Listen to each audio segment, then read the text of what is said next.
Presidente López Obrador, a veces conocido como AMLO, muchas gracias por hablar con Bloomberg.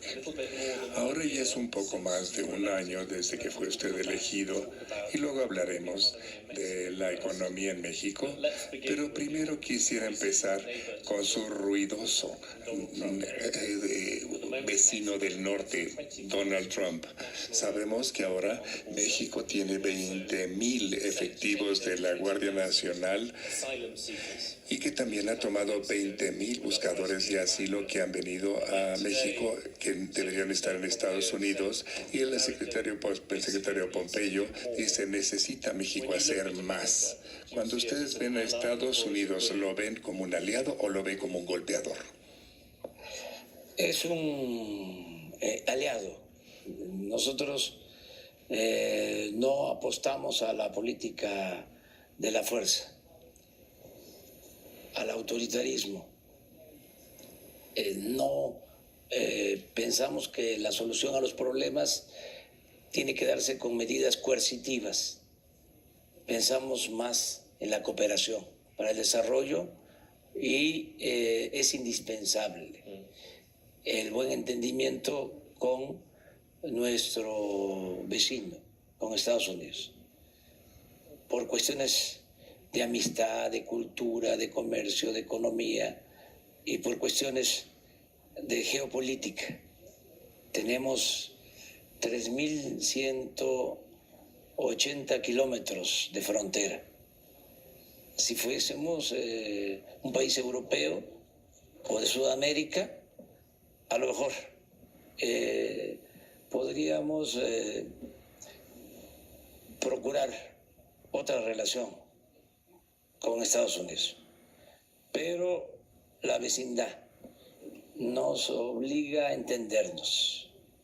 Y para eso lo mejor es la política, que se inventó para evitar la confrontación.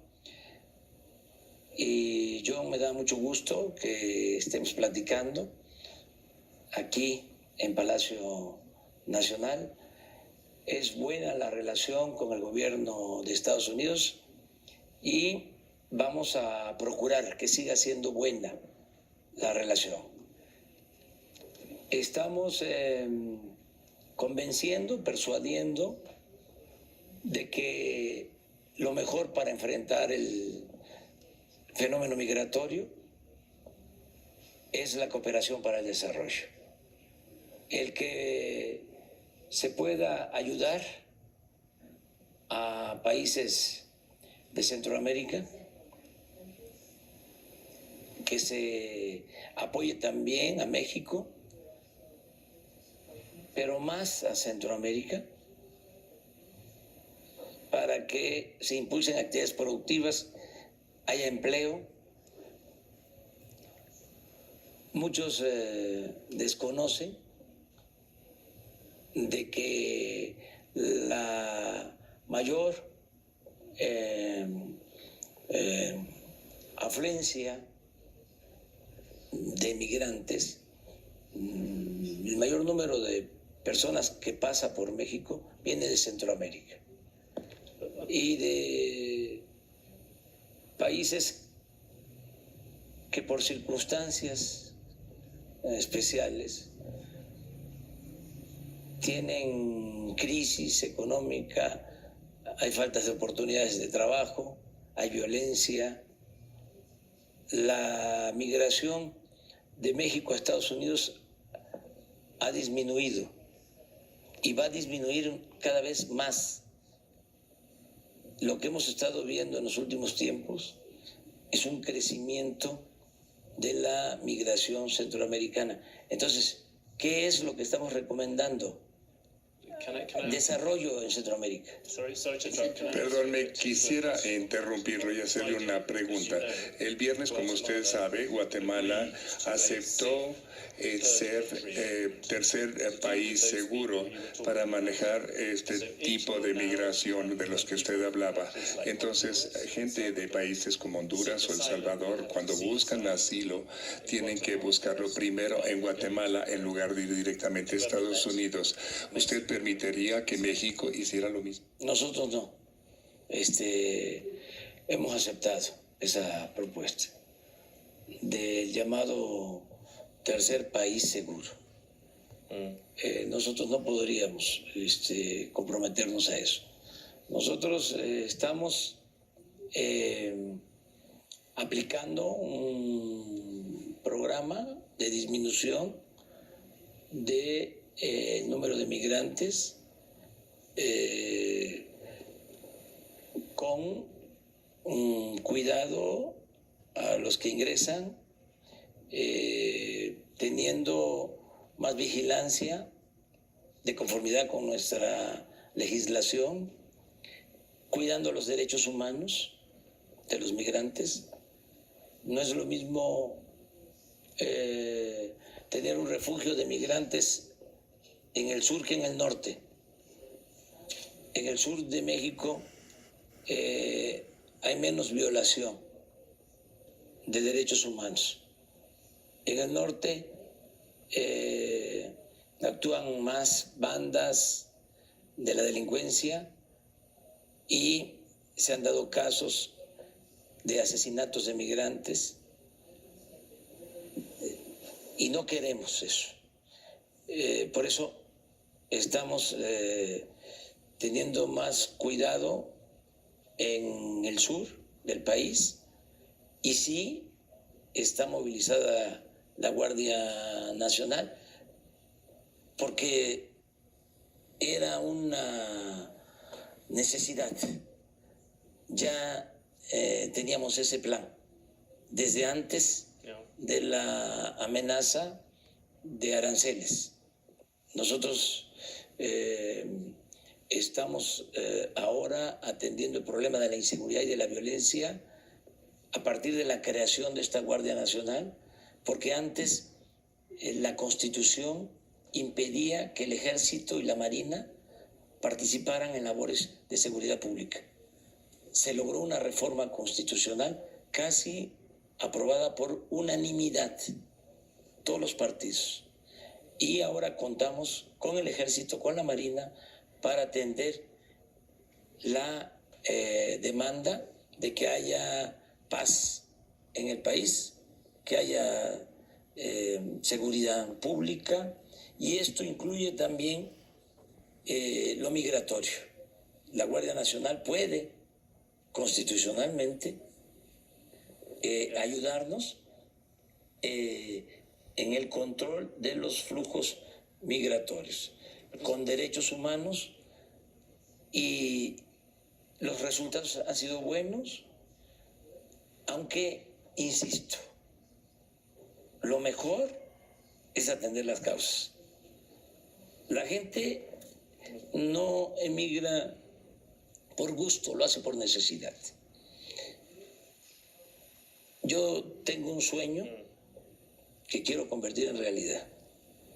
Va a llegar el día, durante mi gobierno, que no van a ir mexicanos a trabajar a Estados Unidos, porque el mexicano va a tener trabajo y va a ser feliz donde nació. Entonces, voy a regresar después al punto de vista de la economía mexicana, pero en este momento, si no le importa, ahorita tienen a Pompeyo en Estados Unidos diciendo que no hacen lo suficiente y viene una elección para ellos. Me interesaba hacer un comentario. Cuando en 2017 Bloomberg lo entrevistó, acusó usted a Donald Trump diciendo que hacía una campaña de odio contra los inmigrantes mexicanos, que no los quería en Estados Unidos. ¿Cree usted que todavía sea cierto esto? Yo creo que, como se dice coloquialmente, le ha bajado. Cuando yo fui a Estados Unidos, el discurso era otro. Era más antimexicano. Ahora el presidente Trump se ha moderado. En cuanto... with Mexican immigrants, you think? Sí. Es notorio. Y se lo agradecemos. A pesar de que se vive en Estados Unidos, lo digo de manera muy respetuosa, en un proceso electoral. También de manera respetuosa,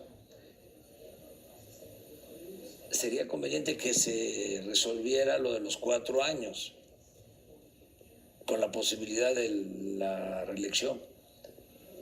Porque llega un presidente en Estados Unidos y trabaja 2 años y ya pasada esa fecha, pasado ese tiempo, empieza a pensar en la reelección. Y ya empieza lo electoral, empieza la campaña. Eso es lo que ahora está sucediendo. También lo digo de manera muy respetuosa. Nosotros tenemos 6 años sin reelección y nos funciona bien el estar nada más 6 años, o sea, no reelección y un periodo un poco más amplio. Ustedes van a tener elecciones en noviembre del año próximo y ya empezaron las campañas. Y esto se vincula, perdón que te diga, con la política migratoria y con otros temas. Just to push you one last time. Quisiera empujarlo un poquito más. Usted ha visto las campañas en donde la gente grita, regrésenlos, y Trump es el que hace estas campañas. Me pregunto, ¿qué hubiera hecho Lázaro Cárdenas, Benito Juárez o Abraham Lincoln, que eran hombres de principios, que realmente representaban sus creencias? ¿Usted cree que Donald Trump piensa así? Fíjese, hay paralelismos.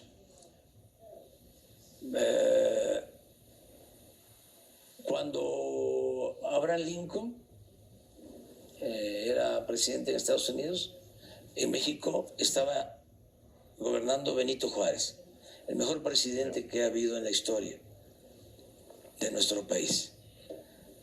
Y hubo buena relación. El presidente Juárez se entendió con el presidente Lincoln. Le escribió, lamentó mucho su fallecimiento. Y el presidente Lincoln era republicano. Yes, a very different Republican. Sí, sí, pero republicano. El presidente Roosevelt se entendió muy bien con el presidente Cárdenas. El presidente Roosevelt, sí, demócrata. Yeah. El presidente Cárdenas, extraordinario. El presidente Roosevelt, un titán de las libertades. Partidario de la buena vecindad. A pesar de que por las circunstancias el presidente Cárdenas tuvo que nacionalizar el petróleo, hubo respeto de parte del presidente Franklin Delano Roosevelt. Ahora, guardadas las proporciones, aunque el presidente Trump sea republicano y yo tengo una postura política progresista de dimensión social, nacionalista, pienso que podemos entenderlo. Nos hemos entendido, aceptando de que debe de haber respeto mutuo, y hasta ahora no nos hemos faltado el respeto. Hemos conversado 3, 4 veces por teléfono y nos hemos entendido. Lo más complicado fue esto último de la amenaza de aranceles y se llegó a un acuerdo. Se acaba de hacer una evaluación del acuerdo A los 45 días vino el señor Pompeo, se reunió con el secretario de Relaciones Exteriores de México y mostraron su satisfacción porque estamos cumpliendo. Nosotros tenemos muy buena amistad también con dirigentes, legisladores del Partido Demócrata. Acabamos de recibir a dirigentes del Partido Demócrata. Les agradecemos mucho a los dirigentes de los dos partidos, a los empresarios estadounidenses, porque le tienen respeto, afecto, y han estado manifestando su interés de mantener las relaciones económicas y comerciales con Estados Unidos. Y de manera muy clara, el gobierno que yo represento ha expresado que estamos a favor del Tratado de Libre Comercio. Ya nosotros ratificamos el tratado casi por unanimidad en el Congreso, en nuestro país. Y ahora depende del Congreso de Estados Unidos. Pero consideramos que nos ayuda mucho el tratado a Estados Unidos y a México. Can we look at the Mexican economy? Si me permite, quisiera hablar de la economía mexicana. Usted está funcionando muy bien como presidente, tiene 70% de aprobación, pero a fin de cuentas mucho depende de la economía. Y usted esperaba que la economía creciera 4%, y esta semana hay preocupaciones porque incluso puede llegar la recesión. Do you think Mexico will go into recession this year? No, vamos bien. Estamos bien y de buenas. No está creciendo la economía como quisiéramos, pero tampoco hay riesgos de recesión. Y tenemos otros indicadores que demuestran que está bien la economía. Por ejemplo, el peso se ha fortalecido. Es la moneda que más se ha fortalecido en el mundo con relación al dólar. That is true. You can see it on Bloomberg. Sí, claro. En Bloomberg se ve todos los días el comportamiento del peso y de todas las monedas del mundo. O sea, ustedes son una agencia de noticias especializada, seria. Yo consulto a Bloomberg. Me ocupo de asuntos políticos. No soy fanático de la economía. Creo que se exageró durante mucho tiempo cuando se elevó la economía a rango supremo y se subordinó todo lo demás. No creo en eso. Creo que es la política la que debe de coordinar los esfuerzos para el buen funcionamiento de la vida pública, la política, no la economía. Entonces, hay indicadores como inflación. O sea, es más baja la inflación ahora que el año pasado. Algo que es muy importante, los salarios. Este año el salario mínimo aumentó 16%. No había sucedido esto en 36 años. Y los que están inscritos en el Seguro Social están demostrando tener mejores salarios que en otros años. Este año el promedio del salario en el Seguro Social es, en términos nominales, de los más altos en 10 años. Entonces tenemos buenos indicadores, no recesión, nada que ver con lo que pasó en 1994-95. Ahí comenzó el gobierno de Zedillo con una caída de 6 puntos.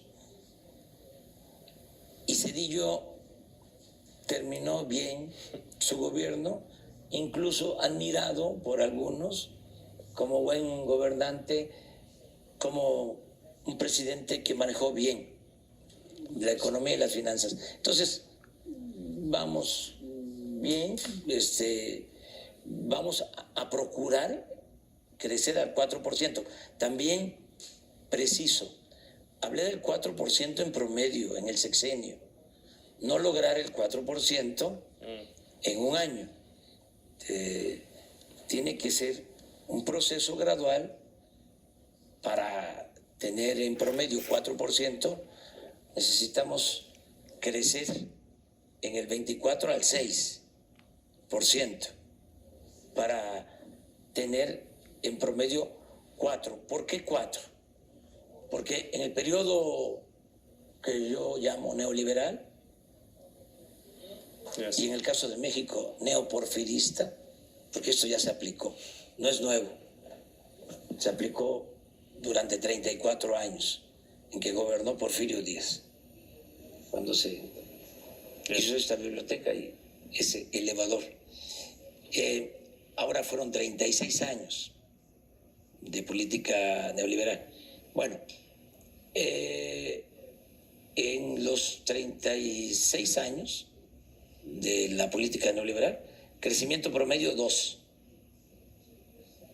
Nosotros decimos 4 en el sexenio. Y pueden decir los técnicos, ¿cómo pasar de 2 a 4 en México?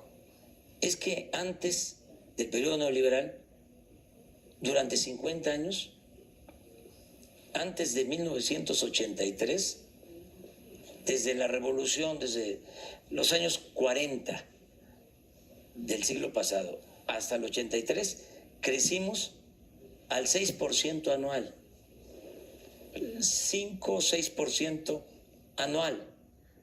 Hubo un tiempo de crecimiento del 6% sin devaluación, sin inflación. El milagro mexicano en economía. Eso es lo que queremos ahora. But can you have a Mexican miracle? Puede tener un milagro mexicano con las tasas de interés a 8.25%. Yo sé que usted ha sido muy bueno en no interferir en Banxico, en el Banco Central, pero con unas tasas de 8.25% es mucho más alta que cualquier otro país.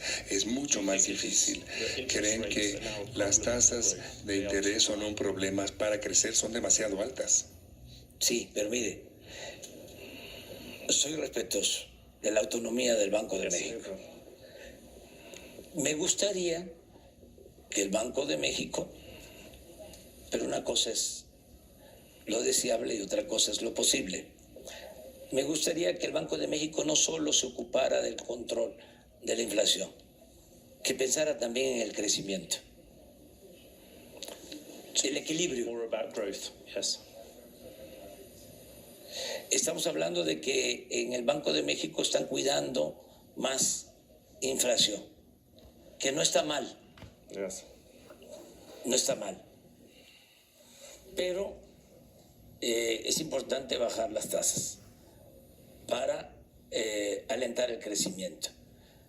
Ese tema se lo dejamos al Banco de México porque, John, tenemos nosotros mucha confianza en que vamos a lograr no solo crecimiento, sino desarrollo.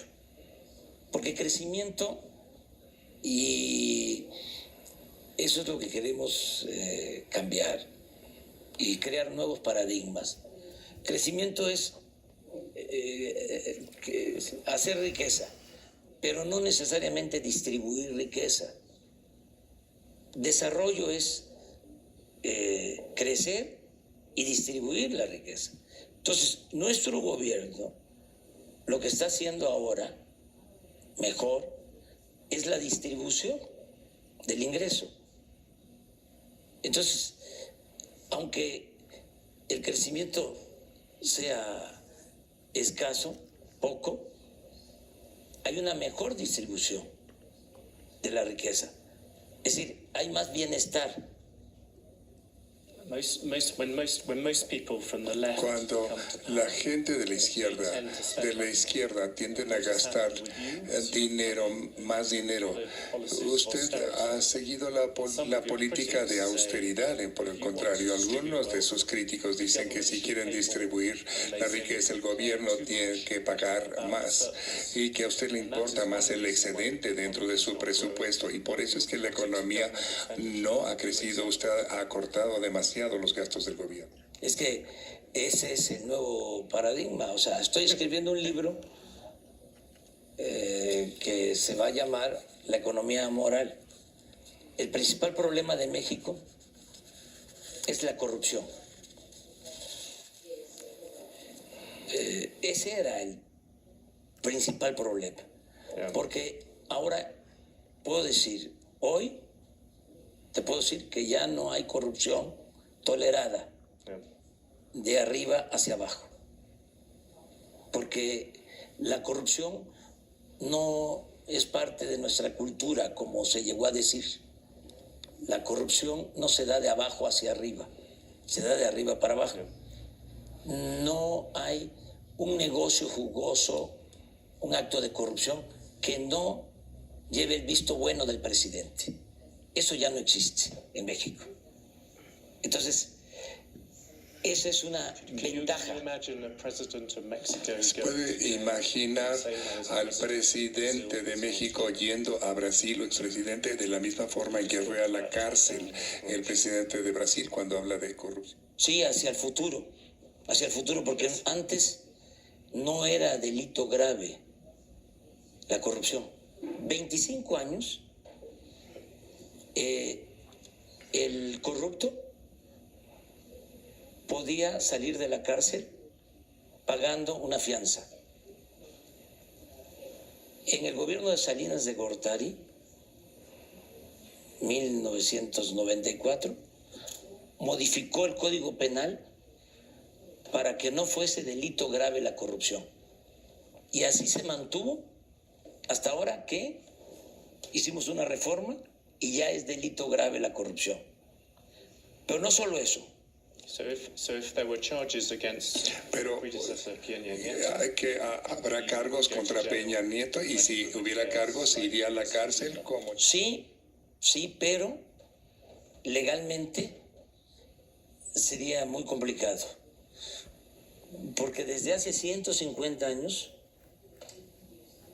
desde la segunda Constitución Federal, en la primera Constitución Federal, 1824, se establecía de que se podía castigar al presidente por corrupción. En la Constitución de 1857 se establece que solo por traición a la patria. Eso mismo continúa en la Constitución de 1917 y se mantiene hasta nuestros días. Hay impunidad constitucional. Cuando te digo de que el principal problema de México es la corrupción, es porque todo el andamiaje jurídico estaba hecho para permitir la corrupción. Entonces, ahora he enviado una iniciativa de reforma constitucional para que el presidente de México pueda ser juzgado por todos los delitos, como cualquier ciudadano. Esos son los cambios que estamos llevando a cabo. También lo de la austeridad. En efecto, en la izquierda se piensa de que austeridad es despedir trabajadores. porque la política neoliberal, eso representó. En una ocasión, platicando con el líder laborista Corbyn, mi amigo Corbyn, me dice, ¿cómo hablas de austeridad? No entiendo. Porque la idea es de que austeridad significa ajustar gasto, corriendo, afectando a los trabajadores. La austeridad para nosotros los mexicanos se inspira en Juárez, que decía que el funcionario tenía que aprender a vivir en la justa medianía, sin lujos. Entonces, ¿qué pasaba en México? Se gastaba mucho en mantener al gobierno, porque empezando por los presidentes, el avión de el expresidente Peña Nieto, que se lo dejó comprado el expresidente Calderón, un avión de lujo, está ahora en venta en California, no lo tiene ni el presidente Trump, ese avión. Y no solo eso, aviones, helicópteros de lujo para todos los servidores públicos. Todo eso se terminó. Entonces, eso es austeridad. Los expresidentes de México tenían pensiones que equivalían a más de lo que recibe cualquier expresidente en cualquier parte del mundo. En total, 5 millones de pesos mensuales. El presidente de México era cuidado por 8,000 elementos del Estado Mayor Presidencial, un cuerpo de élite. Los del Estado Mayor Presidencial ganaban más que los soldados, que los marinos. Todo eso se canceló. Eso es austeridad. Los altos funcionarios públicos tenían atención médica privada. Costaba $300 millones al año pagar la atención médica a los altos funcionarios públicos. Estas son las razones por las que se volvió popular que ataca la corrupción, pero hay menos gastos todavía en la economía. No. La mayor parte que se queda en la izquierda quieren que se gaste más el dinero para hacer ricos a los pobres, pero usted sigue cortando el dinero. Arriba es reducir los sueldos, los gastos arriba para aumentar los sueldos y el apoyo a los de abajo. Nunca en la historia de México se había destinado tanto dinero a los pobres como ahora. Porque la austeridad no es un asunto administrativo, es un asunto de principios. Es terminar con los lujos. No puede haber gobierno rico con pueblo pobre. Entonces, es que no se quede el presupuesto en el gobierno, o que no se quede todo el presupuesto del gobierno, que se dispersen recursos, que se trasladen recursos, que se transfieran recursos a los mexicanos y sobre todo a los pobres. Y esto hacerlo también sin deuda, sin aumentar impuestos, sin crear impuestos nuevos, porque en la izquierda había la idea de que había que aumentar los impuestos. Yo no creo que eso en México sea necesario. Creo que lo fundamental, John, si me dices, dígame o dime en una frase cuál es el plan. Y yo te contesto, acabar con la corrupción. But there is another Pero hay otra cosa más que les preocupa a los inversionistas.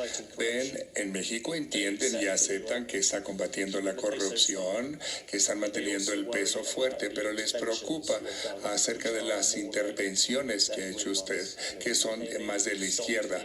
Para empezar, detuvo el crecimiento del aeropuerto, canceló también las subastas petroleras, otras conductas también de petroleros. ¿Qué les va a decir usted a los inversionistas extranjeros que ven esto? ¿Lo pueden confiar con usted en que no vaya a intervenir en la economía? Que no vamos a intervenir, que los contratos se están respetando, que no se va a cometer ningún abuso, que se respeta y se necesita la inversión extranjera, que el caso del aeropuerto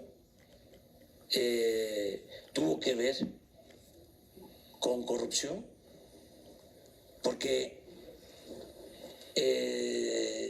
se quería construir el nuevo aeropuerto en un lago.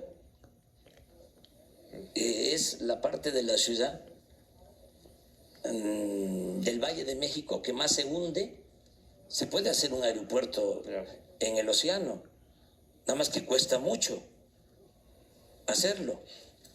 Entonces, era una obra de mala calidad, ¿sí?, con riesgos de hundimiento, con sobreprecios, costosísimos, o mejor dicho, un proyecto muy costoso, oneroso, para hacer 2 pistas en el nuevo aeropuerto. Iban a cerrar 2 aeropuertos, el actual aeropuerto y el aeropuerto militar de Santa Lucía. O sea, se iban a construir 2 pistas y íbamos a perder 3 pistas. Y lo que había en el fondo es de que el actual aeropuerto, que son 600 hectáreas, se iba a urbanizar y iban a hacer negocios jugosos al amparo del poder público. Entonces dijimos no, pero eso no significa detener el progreso. Primero, hubo arreglo con todos. No vamos a quedar a deber ni un peso a los inversionistas, sean accionistas, los que compraron bonos, las empresas contratistas, a todas se les liquida, primero. Segundo, se va a construir el nuevo aeropuerto en la base militar de Santa Lucía. ¿Sabes cuánto nos vamos a ahorrar por esta decisión? 100,000 millones de pesos. Eso por lo que corresponde al aeropuerto. Pero mencionabas otro asunto. También los contratos, las subastas de perforación de pozos. ¿Van a permitir que haya más subastas para, para la perforación de pozos? ¿Van a regresar este año? Sí, es posible, nada más que tienen que haber rendimientos. ¿Sabes qué hicieron? Hubo una reforma energética hace 4 años y aseguraron de que iba a llegar inversión extranjera. Dieron contratos, 107 contratos para extraer petróleo.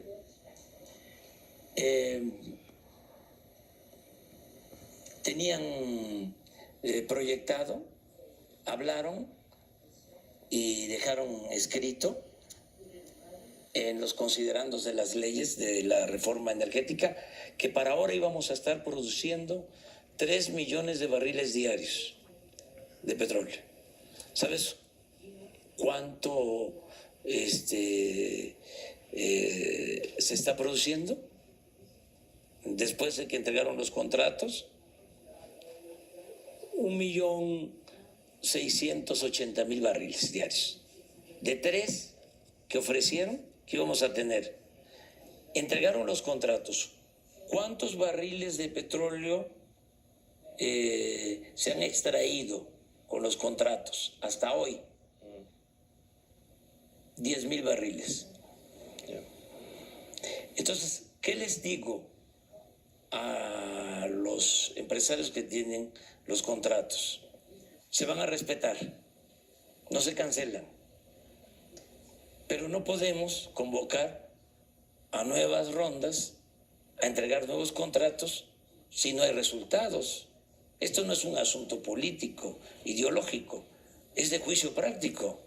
Si producen, ¿sí?, y cumplen, entonces vemos si continuamos entregando contratos. Si no hay producción, ¿cómo les entregamos contratos? ¿Solo para la especulación financiera?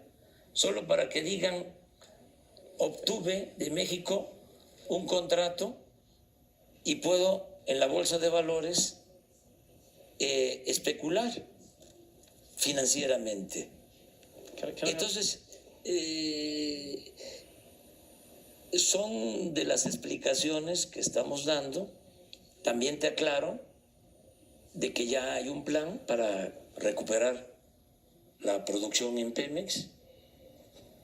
Exitoso el plan. Ya estamos trabajando en 22 campos petroleros. La caída en la producción petrolera, te doy un dato interesante de las calificadoras, que son así como sagradas, ¿no? Yes. No se pueden tocar. Cuando se estaba cayendo la producción en el gobierno anterior y estaba aumentando la deuda de Pemex, le aumentaron la calificación a Pemex. Las calificadoras. Ahora que estamos estabilizando la caída, ya lo logramos y estamos trabajando en estos 22 campos petroleros.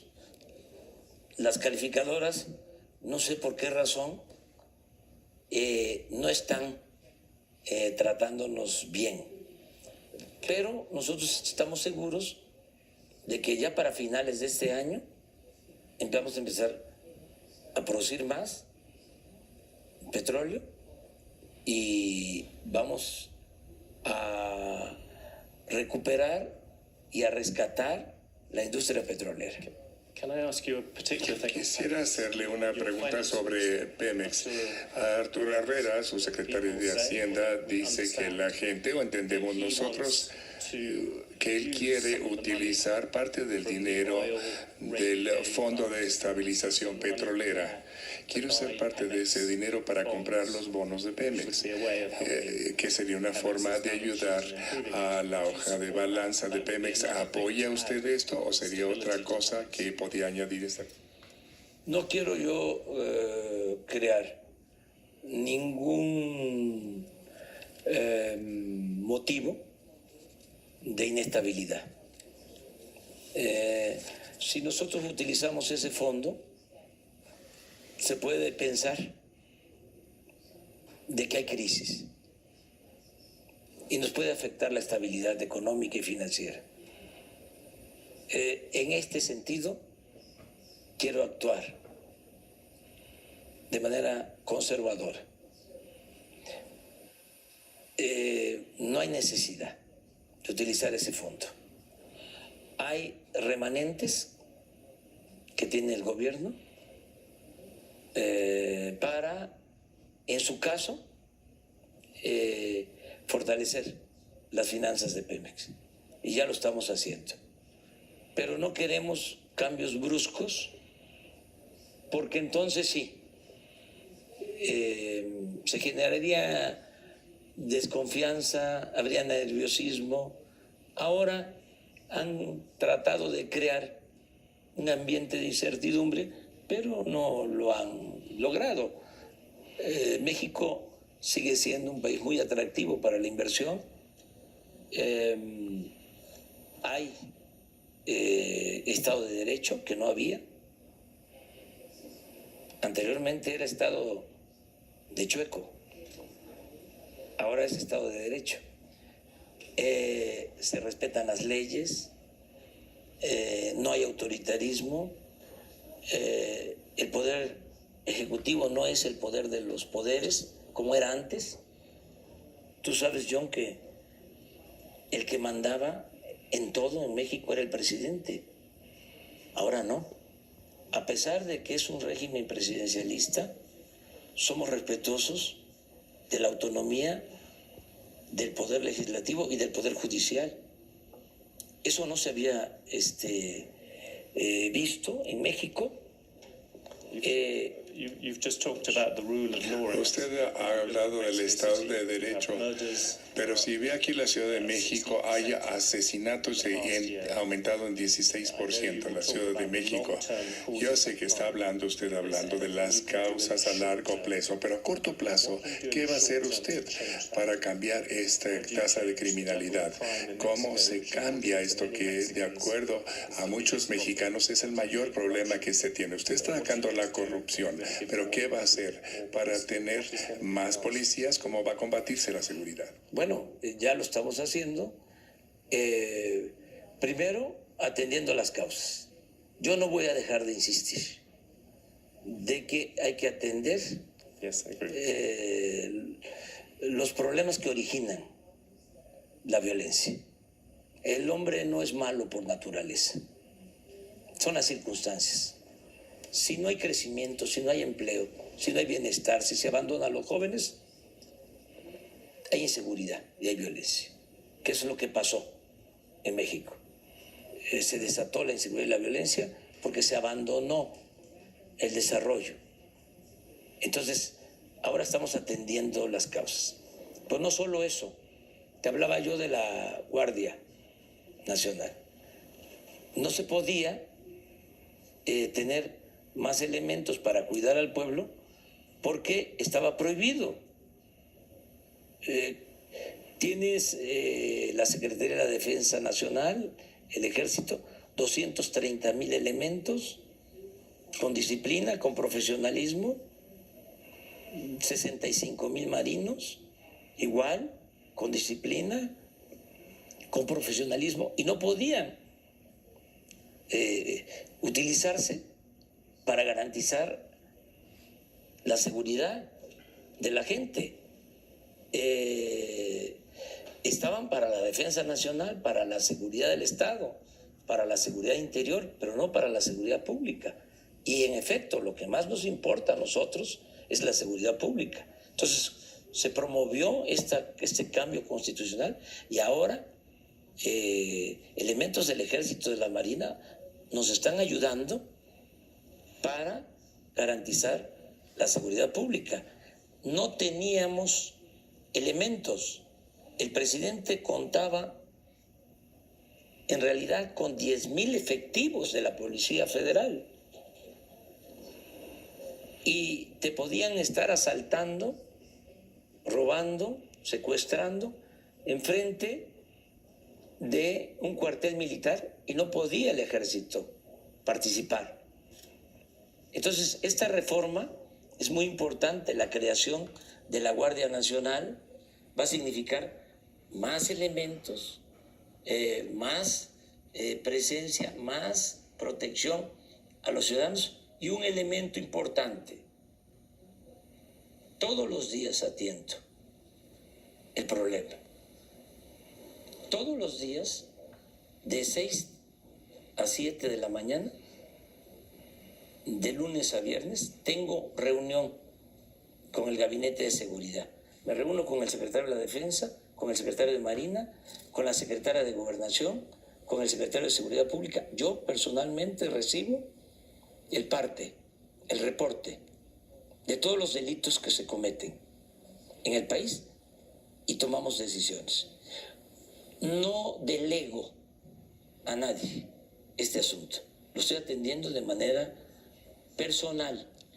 Entonces, la coordinación que se tiene ahora, la perseverancia, el profesionalismo, mayor presencia, nos va a llevar a que pronto vamos a tener buenos resultados y vamos a bajar la incidencia delictiva en el país. Es una asignatura pendiente.